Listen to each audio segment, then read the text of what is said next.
Let's talk about something unique from set 7.5, the Darkflight Essence. How does it work, and more importantly, how do you get the most out of it? As you know, if you have the Darkflight trait activated, you can sacrifice a unit at the beginning of your round.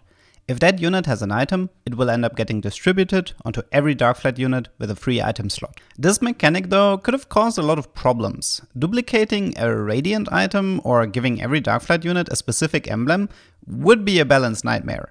This is why Riot decided to implement the Darkflight Essence. In short, it is an item that gives 130 HP and 13 of 80 AP, armor and magic resistance to a unit. To receive an essence, you need to sacrifice one of the following items. Any emblem, either craftable or elusive, any Ornn or Radiant items coming from augments or the treasure event, any shimmer item, or the Tactician's Crown. If any of your Darkflight units have an item slot open, they will receive an essence, but the item also has a twist. If a unit with a Darkflight Essence dies, the stats get transferred to every Darkflight unit that is still alive. Something important to note here is that it goes to every Darkflight unit, disregarding if they have an Essence or not. So as a short example, if you have a Swain with Bramble, Morello and Declaw, and next to him is an Aphelios 1-star in your frontline, who ends up dying, then Swain will end up receiving the stats from his Essence, even though he didn't get one at the beginning of the fight. Now there are a lot of ways to min-max a Darkflight build revolving around the Essence, so here are some tips to help you out in Ranked. Try to run Darkflight units more than once to get a higher amount of Essences instead of chasing traits. A popular choice, for example, is to prioritize running 2 Rengars instead of playing for Assassins, and you just end up itemizing both of them.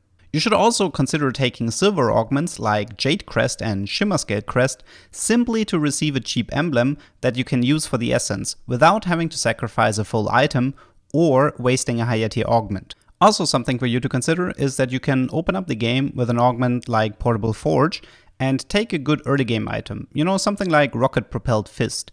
And later, when opponents are aware of you having these items and they're placing filler units, then you can sacrifice the item for the essence, giving you a better mid to late game. I also wanted to mention 2 very interesting interactions you should probably remember.